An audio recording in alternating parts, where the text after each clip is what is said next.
turn it off, belt's slapping like. Well, that's scary.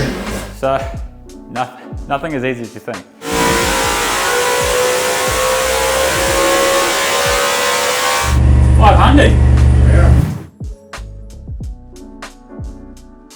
We are off to Marsh Motorsport. We just loaded up this morning. I'm going to dyno one of our 1UZ Superstock engines. This is one we've been developing for the last couple of months. Just finished building it last week. Marsh's, we work pretty close with. They are a big shop here in Auckland, New Zealand. They've run lots of drag cars, A-fuel cars, top fuel cars, world fastest small block Ford. I think they still hold the mile-an-hour record for a small block Ford. Do a little stop on the way, get some oil for the dyno. This engine's got a new set of cams we developed with Calfords, with some headers to test. We'll change some cam timing. We've got this billet intake here to try out. So yeah, should be a good day. It's a Superstock engine for New Zealand racing. It's a speedway dirt track class. The rule's 248 cubic inch, which is just over 4 litre. So a lot of the class run the Japanese V8s because they're 4 litre, they're quite close. They were easy to get, not so much anymore. So I'd say 80% of the class is 1UZs. A lot of Nissans, VHs, VKs, D-stroke VK56s, the VK45. The class rules, it's got to run through a 4-barrel carby. That rule has stuck since the class of racing's been around a long time, so that's kind of why that rule is stuck of being carbureted. And it's a speedway class, and a lot of speedway classes are more traditional, either mechanical injection or carbureted or something along those lines. Limited to valve lift, 500 thou valve lift. Limited to compression of 10:1. And then the capacity side, like I said, really cool class to build engines for because it's super competitive here in New Zealand. There's probably, I'd say, over 200 registered cars every year in that class. If you go to a championship meeting, there'll be 160 cars there at least. So it's a lot of people that race across the country, which makes it super competitive. The engine building scene across the country is super competitive. Everyone's always trying to make the latest update or the fastest engine package. They make about 450 wheel horsepower, like a really good one. But being a single gear class and a speedway dirt track setup, they need power from 4.5, 4 depending on the track. Right up to 9,000, so you can't get too greedy with port design or camshafts or intakes and carb size. Fueling wise, so this class you can use Petrols and E85. We are running avgas today, which some people might go, why are you running avgas? Well, it's a really consistent fuel to buy. You know exactly what you're getting every time. It's an aviation fuel. It runs really clean, the engines burn really clean. Really nice on engines, cylinder heads, so valve seats, everything like that. And for this customer, they've got connections where they can get it really easily, so if the option's there, we like to use it. Yeah, it's a pretty regulated class being full contact. Wild to watch if you want to look it up. Speedway Superstock Racing New Zealand, awesome to watch as a spectator, like unreal racing and the contact and everything that happens. You can't watch a speedway stock car race without having some sort of action or carnage. Really well followed across New Zealand. Definitely, not many people will like me saying this, but probably the most followed motorsport in New Zealand. Go to Team Champs in Palmerston North, and a 2-day event with 15,000 people is sold out 2 nights in a row, so that's pretty big. Made it to Marsh Motorsport after trying to find someone that had the oil and stock he wanted. So we'll get it set up, do a time lapse of hooking it up to the dyno and whatnot. Might talk to Tony about some things. This is his car that he runs out of the shop. He drives it himself, uses his pension money for it. Yeah.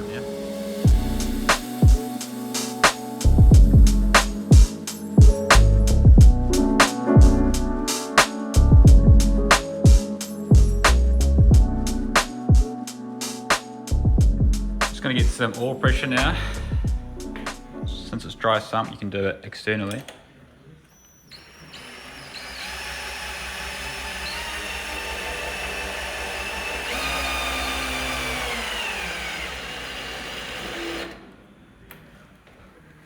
Just like that.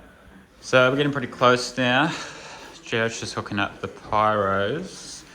We've got oil pressure, ignition's all sorted, tune's uploaded. It's got to bleed the water system. We'll do first startup, do a run in, which will just be like under light load for 10 to 15, 20 minutes. Get the rings to bed in.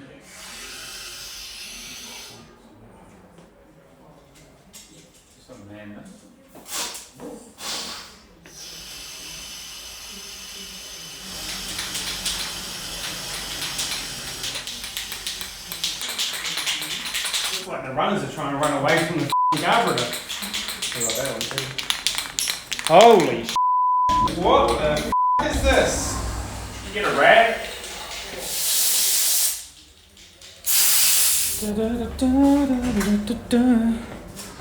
Should be good just to go. Water on? Water's on, engine's full. What gas is in the tank? F-gas, 98's been drained out. Okay. A mechanical electric pump. Electric pump, carburetor's full. Full of fuel pressure. Fuel pressure's I think 7.8. 7.3. Oh, I was off. Take it. I did take some tips from you, do I? No. I'll wait till it fires before I put water on. Yeah. Is the timing going to be right, is it? Hopefully.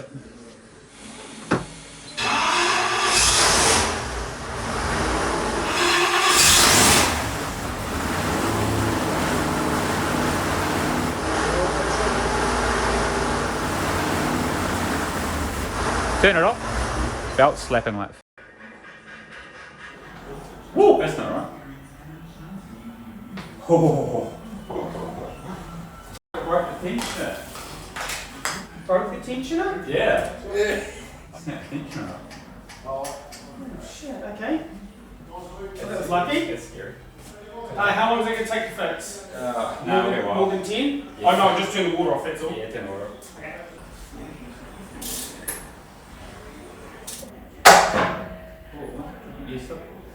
Yeah, it's just got a bit more meat to it. You're going down towards you. I really need to get that side. See? Yeah.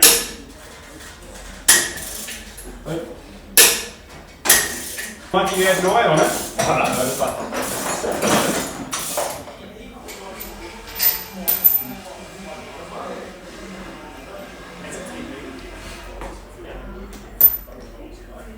Well, that's scary. So, nothing as easy as you think. We just went to do first startup. We do this all the time. We've dynoed hundreds of these engines, and out of nowhere, the tensioner just snaps within like 5 seconds of running. And I was just looking across the engine, looking for leaks, looking for things, and I seen the belt slapping. I was like, whoa, like turn it off, and it snapped this off. And just by fluky chance, it snapped, rolled over, and this piece had like locked in underneath it, meaning it didn't get full tension or full slack and roll over. So it was still running fine. The cam belt didn't slip, but that is close. So Jared's shot back to the shop now. We're gonna put a new tension on it, new other tensioner, fix it up, put it back together. No idea why that just happened. We haven't had that happen before. We do have a billet one at the shop, but it's going straight on this engine, as you can imagine. So we'll replace that, start it back up, do the run-in process. So lucky, like if that had jumped a tooth or done anything stupid, we would have had major issues on a brand new engine. So that just is all a part of motorsport, all a part of engines. Some things you can predict and some things you can't, and we are lucky. Okay. Social media ready, cue, second time. Live. It's been live the whole time. So this is why we dyno things, so this doesn't happen in the car.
Who should record it?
Can't beat the smell of the old avgas, eh? It's a good old smell. Your lungs will work better on it, yes. Yeah, you're on 10 to 1, yes.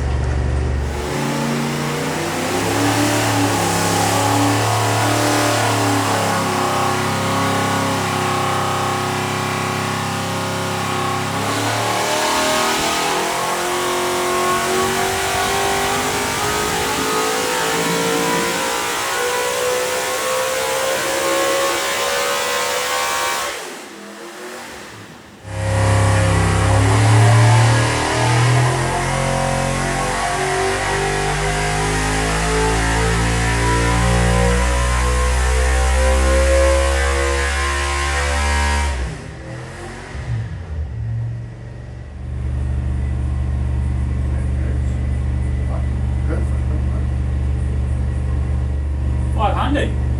Fuck yeah. 2 more runs, we'll get that. What did you rev it to? 86.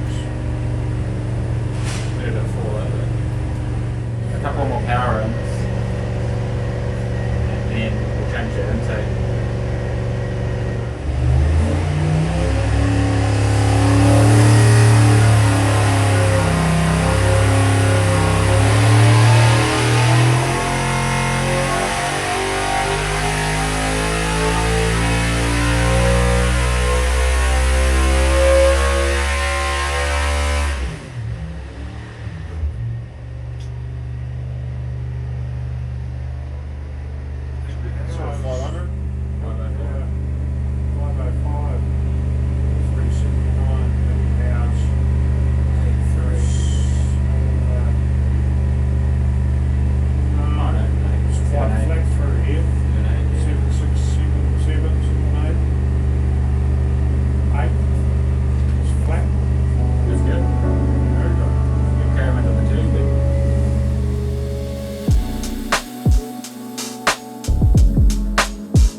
We just finished up doing the first dyno runs. We did like a run in about 20 minutes under light load to get the rings to come in.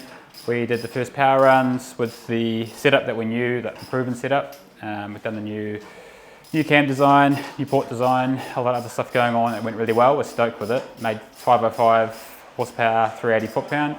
Once the power figures evened out, as the rings started to come in, they started to kind of, as you do the first power run, it made 495, and then we started doing more and more and more. The rings come in better, and then it got up to 505 and it kind of stopped there. So we're changing the intake now to something we expect to make more horsepower, maybe less torque. We'll just kind of prove something here. It's got shorter runners, bigger plenum, bigger entry into the runner from the plenum, and yeah, we'll see how it goes. This is the power curve from the last power run we did. Makes good power, falls over slightly at the top, but that's pretty good for one of these engines. Maybe peak power around 8, 380 foot-pounds at, what was that, 5.62 peak torque. But we're stoked, that's the best thing we've had by far. So all the battlements pulling off, just put the new intake on, we'll run it up. Where was it at? It was like 7.6, wasn't it? 7.5. Yeah. 7.5. You got nothing. Well, you can run it to 1300s, right? Yeah. And almost is the range is still not fucking hot. There's the 1200s.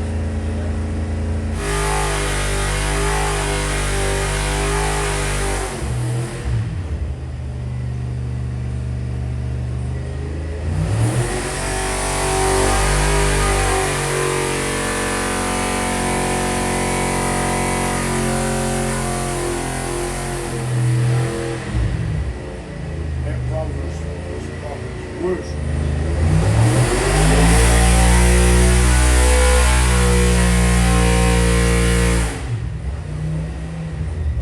93. So it's still in that same hole. Yeah, 7 minutes degrees. 92, 93, 77. You want to ride over the other side? Yep. That's good.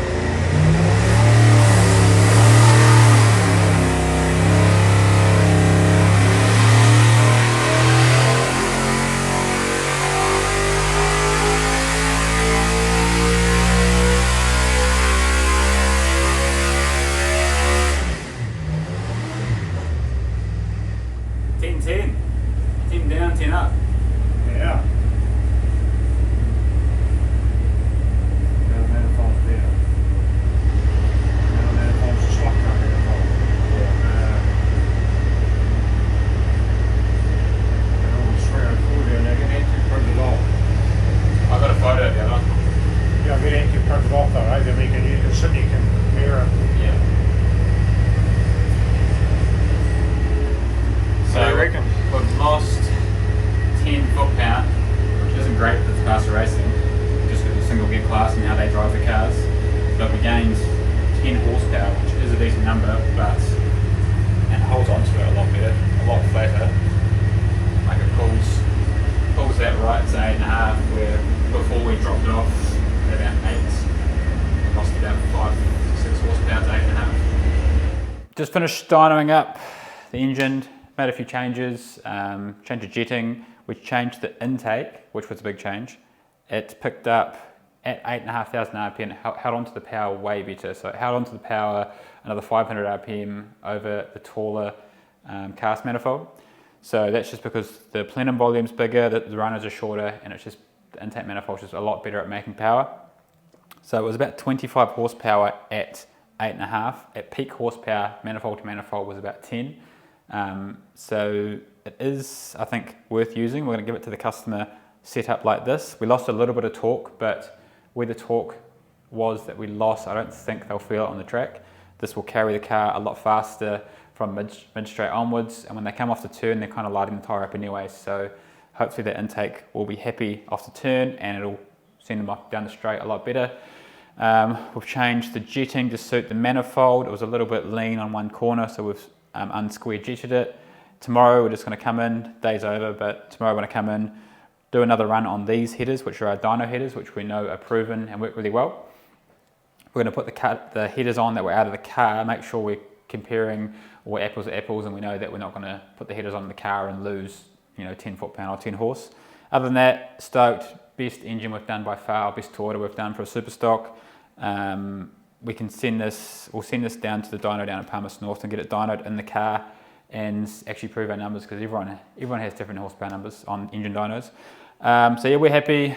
This had different port design, different cams, cam timing, a special custom Braswell we had made to our spec.